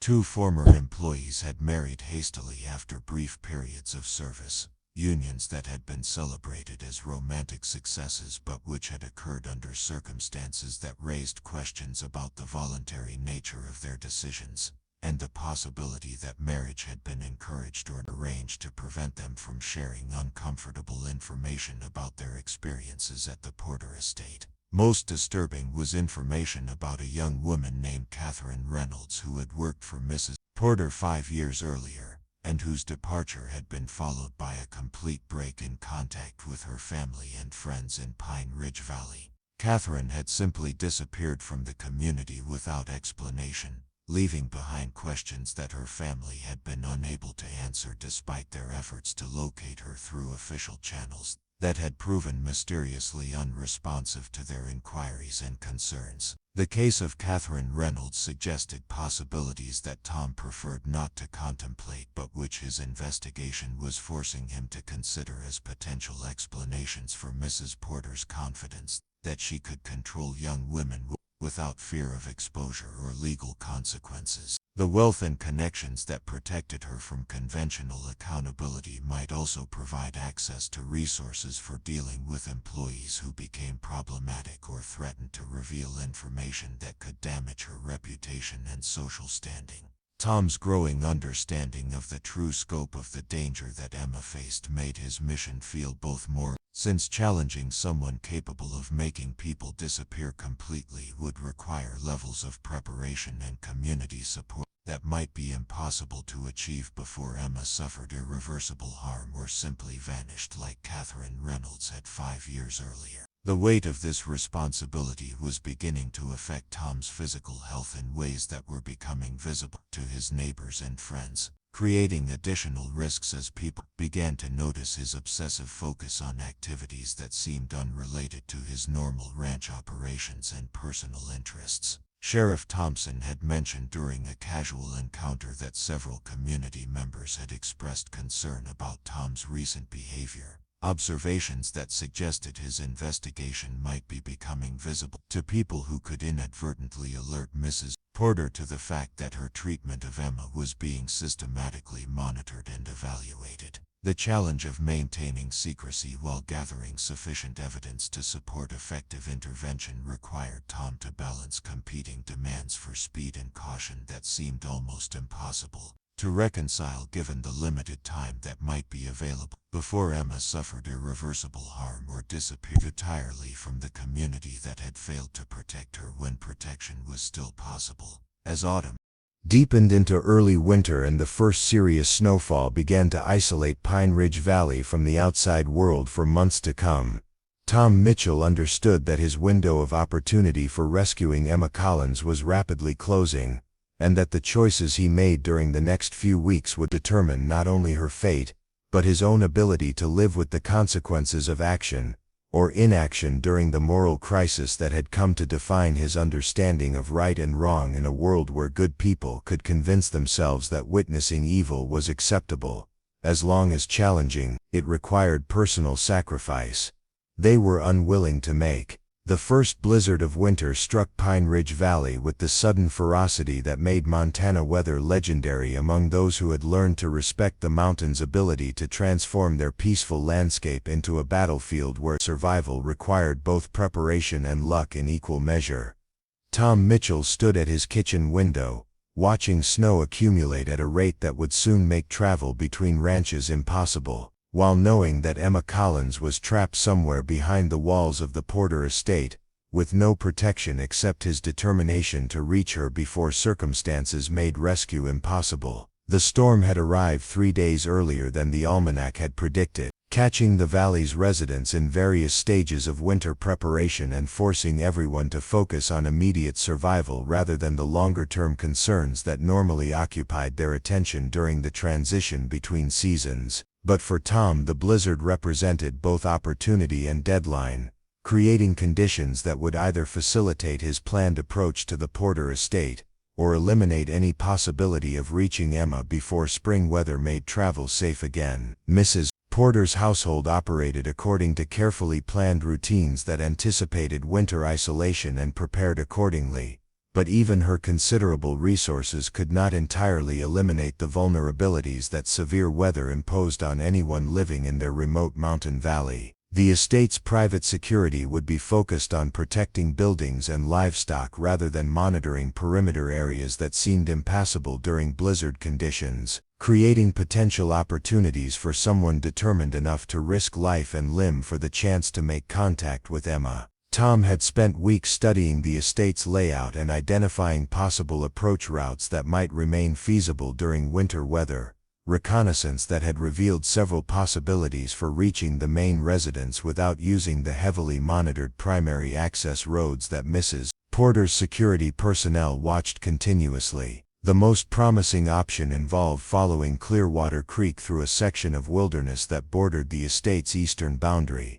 Terrain that would be extremely dangerous during storm conditions, but which might provide concealment for someone willing to accept the risks involved. The practical challenges of such an approach during blizzard conditions were enormous, requiring survival skills that Tom had not used since his military service 40 years earlier, and equipment that would need to be assembled carefully to avoid attracting attention from neighbors who might question his preparations for winter travel that seemed to have no legitimate purpose. More significantly, The approach would need to be timed precisely to coincide with conditions that provided maximum concealment while remaining survivable for someone his age, whose physical condition reflected decades of hard ranch work rather than the kind of conditioning necessary for extreme outdoor activities. Tom's military experience during the Spanish-American War had taught him that successful operations required careful planning, balanced with willingness to adapt to circumstances that could never be fully anticipated. But it had also demonstrated that hesitation in the face of clear moral imperatives often resulted in outcomes that made any action meaningless. Emma Collins had been in Mrs. Porter's power for more than 6 weeks, time enough for patterns of control and manipulation to become deeply established in ways that would make her eventual rescue more difficult and potentially less complete. The decision to proceed with his approach during the current storm was influenced partly by reconnaissance that had revealed disturbing changes in Emma's behavior and appearance during her most recent public appearance. Observations that suggested her situation was deteriorating rapidly, in ways that made waiting for better conditions morally unacceptable despite the physical risks that winter travel would entail. Tom had observed Emma during a brief shopping trip to the general store, where she had been accompanied by Miss Crane and had spoken only when directly addressed by shopkeepers who had known her since childhood. Her responses had been polite but mechanical, lacking the warmth and personality that had characterized her interactions with community members before her placement with Mrs. Porter. More troubling had been her physical appearance, which showed signs of weight loss and fatigue that suggested inadequate nutrition or rest despite the supposedly improved circumstances that her employment was intended to provide. Most disturbing had been Emma's reaction when young Billy Henderson had approached her with the eager affection of a childhood friend who had not seen her for weeks. Instead of responding with the natural warmth that such encounters had always produced in the past, Emma had recoiled slightly and glanced nervously at Miss Crane before offering a stilted greeting that satisfied social requirements while clearly discouraging further interaction. The exchange had lasted less than a minute, but it had revealed the degree of psychological control that was being exercised over Emma's most basic social instincts and emotional responses. Tom's observation of this incident had convinced him that Emma's rescue could not be delayed any longer without risking permanent damage to her psychological and emotional development. The systematic isolation and manipulation that Mrs. Porter was employing would become increasingly difficult to reverse as time passed and Emma adapted to circumstances that required her to suppress her natural personality in order to survive in an environment where her authentic self was being systematically destroyed and replaced with something that served her captor's purposes rather than her own interests and welfare. The practical preparation for his approach to the Porter estate required Tom to assemble equipment and supplies that would enable him to survive several hours of exposure to blizzard conditions, while maintaining enough physical and mental capacity to accomplish his mission. Once he reached Emma's location, the challenge was complicated by the need to avoid purchases or activities that might attract attention from community members who could inadvertently alert Mrs. Porter to the fact that someone was planning unauthorized contact with her household. Tom's solution involved utilizing equipment and supplies that he already possessed for legitimate ranch operations, supplemented by items that could be obtained through normal winter preparation activities that would not seem unusual to neighbors who might observe his movements during the days leading up to his planned approach. The result was a collection of survival gear that would provide adequate protection for someone experienced in winter travel, while appearing to represent normal preparation for activities that any responsible rancher might undertake during severe weather conditions. The most challenging aspect of his preparation involved developing a plan for making contact with Emma once he reached the Porter estate. Since his reconnaissance had revealed that her movements within the main residence were carefully controlled and monitored in ways that would make unauthorized communication extremely difficult even if he succeeded in reaching the building without detection. The solution required understanding the household's daily routines and identifying opportunities for brief contact that might allow him to assess Emma's condition and communicate his intention to help her escape if she was willing and able to cooperate with rescue efforts. Tom's research into the estate's operations had revealed that Emma's duties included early morning preparation activities in the kitchen area, work that began before dawn and continued for several hours while other household staff completed their own responsibilities in different areas of the residence. This routine created a potential window during which Emma might be briefly alone or supervised by staff members who could be distracted or avoided by someone who understood the building's layout and timing requirements. The practical challenge of gaining access to the main residence involved understanding the security measures that protected the building during normal conditions,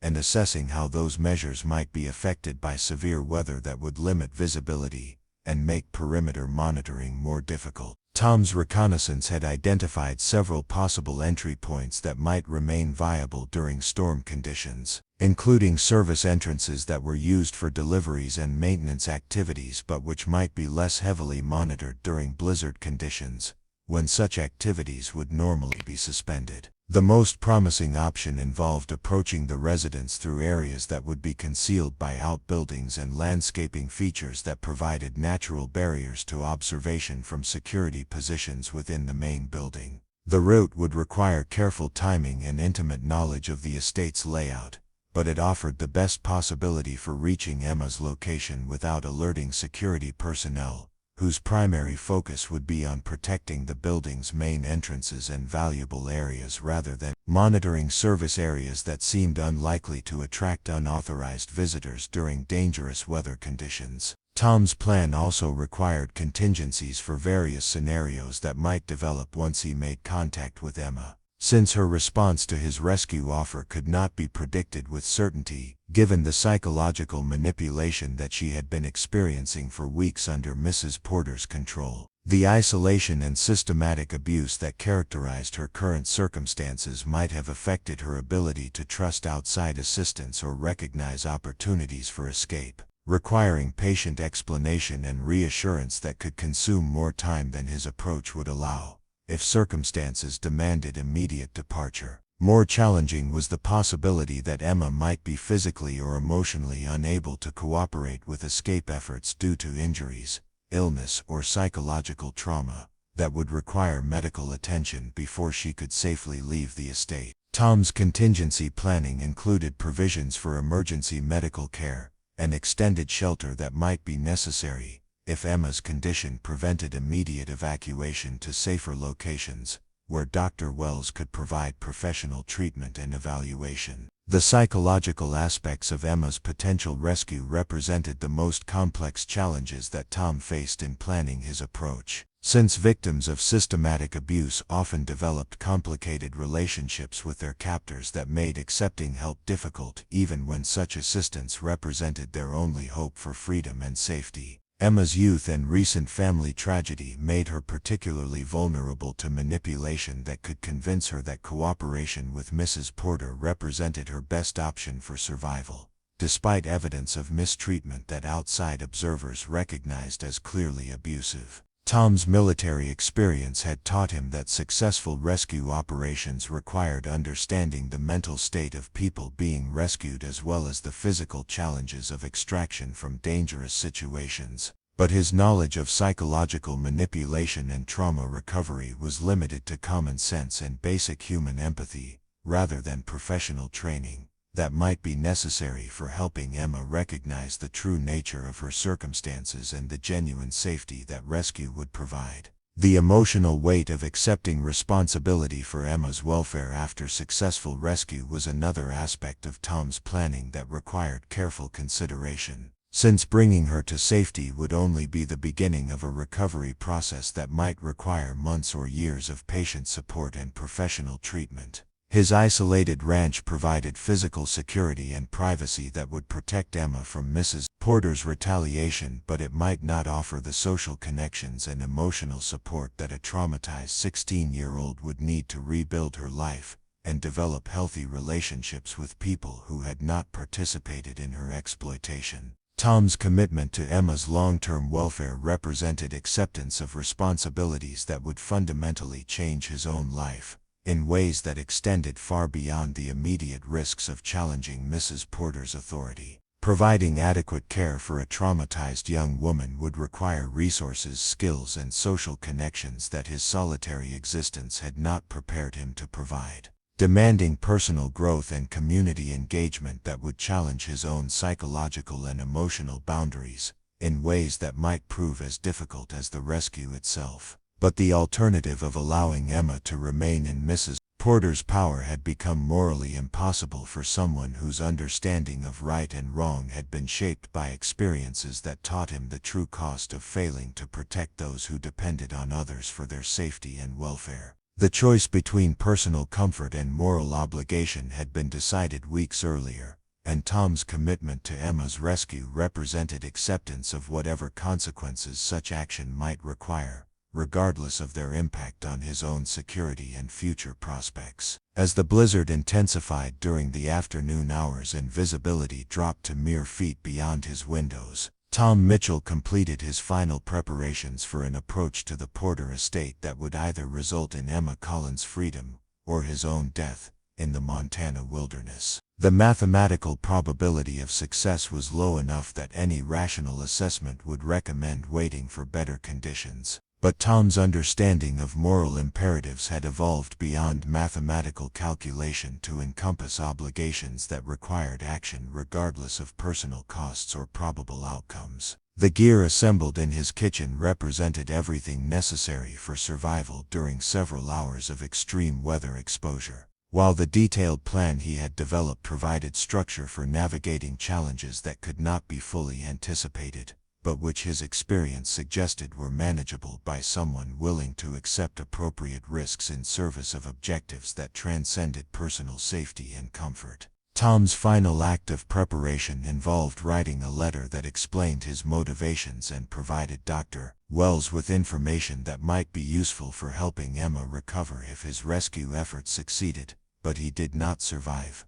the physical challenges of extraction from the Porter estate during blizzard conditions. The document served both as insurance policy and final testimony about values that had shaped his decision to risk everything for the welfare of someone whose situation reminded him too powerfully of his own daughter's vulnerability, and whose rescue might represent the only way he could honor Sarah's memory, while living with himself for the remainder of his days. As evening approached and the storm reached its full intensity, Tom Mitchell prepared to begin a journey that would determine not only Emma Collins' future but the moral character of their entire community, understanding that some battles were worth fighting regardless of their probable outcomes, and that the measure of a man's character was revealed not by his successes but by his willingness to stand up for what was right when doing so required sacrificing everything he had worked to achieve throughout his entire life. The wind howled through Pine Ridge Valley with a fury that seemed to shake the very foundations of the earth, driving snow horizontally across the landscape with such violence that Tom Mitchell could barely see the barn from his kitchen window despite the bright lantern he had placed there as a navigation reference. The blizzard had intensified beyond even the worst predictions, creating conditions that would challenge the survival skills of experienced mountaineers, while simultaneously providing the cover he needed to approach the Porter estate without detection by security personnel whose primary concern would be protecting buildings and livestock rather than monitoring perimeter areas that seemed impassable to anyone foolish enough to venture outside during such dangerous weather. Tom checked his equipment one final time, methodically verifying that every item necessary for survival and mission success was properly secured and accessible despite the bulky winter clothing that would be required to prevent death from exposure during the hours of travel that lay ahead. His pack contained emergency medical supplies, rope and climbing gear for navigating difficult terrain, emergency shelter materials that could provide temporary protection if circumstances forced him to wait for improved conditions, and most importantly, extra clothing and blankets that Emma would need if she was physically capable of immediate evacuation from her current circumstances. The practical challenge of navigation during blizzard conditions required Tom to rely on landmarks and terrain features that remained identifiable despite limited visibility, a skill that his military experience and decades of ranch work had taught him but which would be tested under circumstances more extreme than anything he had previously encountered. The route he had planned followed Clearwater Creek through sections of wilderness that bordered the Porter estate, terrain that would be treacherous during normal winter conditions but which might provide concealment and guidance for someone willing to accept the risks involved in following watercourses that remain partially unfrozen despite freezing temperatures.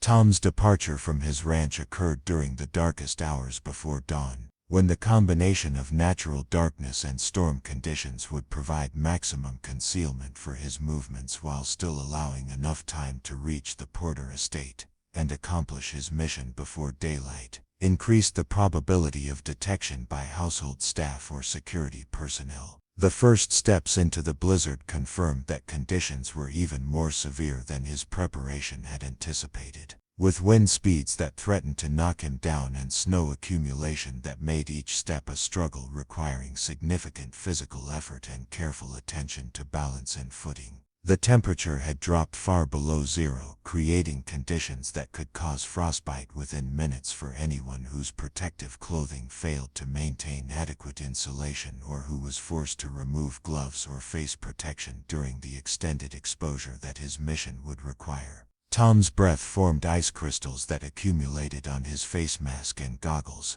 gradually reducing visibility and requiring periodic clearing that exposed him to additional cold during the seconds necessary to restore proper vision and breathing capacity. Progress toward the Porter estate was slower than his planning had anticipated, partly due to the physical challenges of moving through deep snow and partly because the landmarks he had intended to use for navigation were obscured by conditions that reduced visibility to less than 10 feet in any direction. The creek that was supposed to provide guidance for his approach was buried under snow drifts that made its location difficult to identify, forcing him to rely on subtle changes in terrain and vegetation that required careful observation despite the urgent need to maintain forward momentum in order to reach his destination before exposure resulted in hypothermia or frostbite that would make mission completion impossible. The psychological challenges of traveling alone through conditions that could easily prove fatal were as significant as the physical demands, requiring mental discipline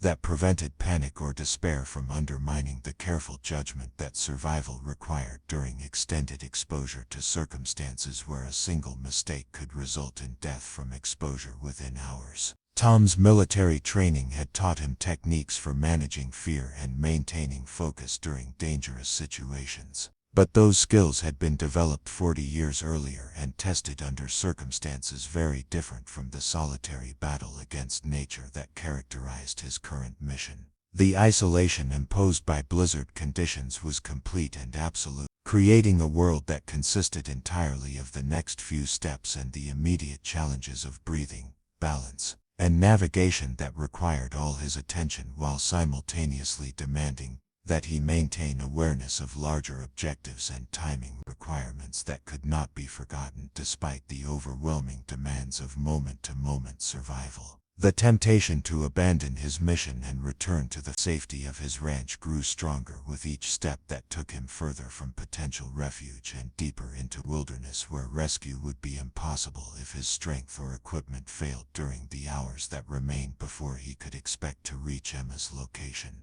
But the image of Emma Collins trapped in Mrs. Porter's power provided motivation that overcame physical discomfort and psychological pressure, reminding Tom that his temporary suffering was insignificant compared to the systematic abuse that a 16-year-old girl was experiencing every day.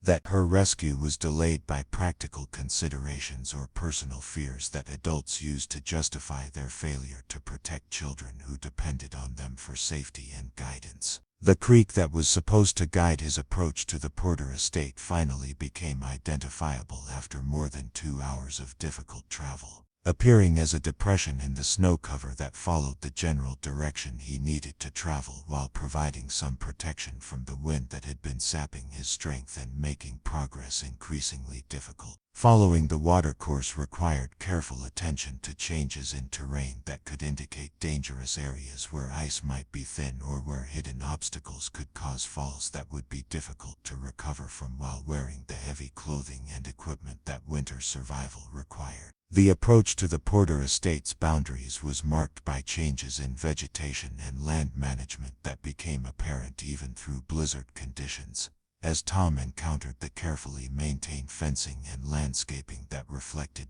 Porter's investment in creating a property that demonstrated her wealth and social status while simultaneously providing security and privacy for activities that required isolation from community observation and interference. The estate's perimeter security was designed primarily to prevent casual intrusion and discourage unauthorized access during normal conditions, but it was not intended to stop someone determined enough to risk life and limb during weather that made conventional security measures less effective. The main barriers were psychological rather than physical, relying on the assumption that no reasonable person would attempt to reach the estate during conditions that made travel extremely dangerous even for someone with legitimate business and proper preparation. Tom's crossing of the estate's boundary occurred through a section of fencing that had been damaged by falling trees during previous storms, creating gaps that provided access for someone willing to crawl through openings that would be uncomfortable but passable for a person of his size and physical condition. The damaged fencing represented neglect that was unusual for Mrs. Porter's normally meticulous property maintenance, suggesting that even her considerable resources had limitations when confronted with the ongoing challenges of managing such an extensive estate during difficult economic times. The final approach to the main residence required navigation through ornamental gardens and outbuildings that provided concealment while simultaneously creating obstacles that needed to be negotiated carefully to avoid accidents that could alert security personnel to unauthorized presence on the property. The elaborate landscaping that enhanced the estate's appearance during favorable weather became a maze of hidden dangers during blizzard conditions, with decorative features and maintenance equipment that could cause serious injury to anyone who encountered them unexpectedly while visibility remained severely limited. Tom's reconnaissance had identified the service entrance that provided the most promising access to the main residence, a delivery area that was used for supplies and maintenance activities but which would likely be unmonitored during severe weather when such activities would normally be suspended until conditions improved. The approach to this entrance required crossing open ground that would expose him to observation from multiple windows, but the blizzard conditions provided concealment that made detection unlikely unless security personnel were specifically watching for unauthorized visitors during circumstances when rational people would remain safely indoors. The service entrance was protected by a lock that Tom had studied during his earlier reconnaissance, a mechanism that was designed to prevent casual intrusion but which could be defeated by someone with appropriate tools and sufficient motivation to accept the legal consequences of breaking and entering. The lock yielded to Tom's patient manipulation after several tense minutes that felt like hours while he worked with numbed fingers that threatened to lose their dexterity despite the protection of his gloves. His military training returning with surprising clarity as muscle memory guided actions that his conscious mind had not performed for decades. The mechanism clicked open with a sound that seemed impossibly loud against the backdrop of howling wind but which was immediately swallowed by the storm's fury as Tom slipped inside the Porter Estate's service entrance and found himself standing in a dimly lit corridor that smelled of expensive furniture polish and the kind of oppressive wealth that turned homes into monuments to their owners' power over those less fortunate. Up next, you've got two more standout stories right on your screen. If this one hit the mark, you won't want to pass these up. Just click and check them out.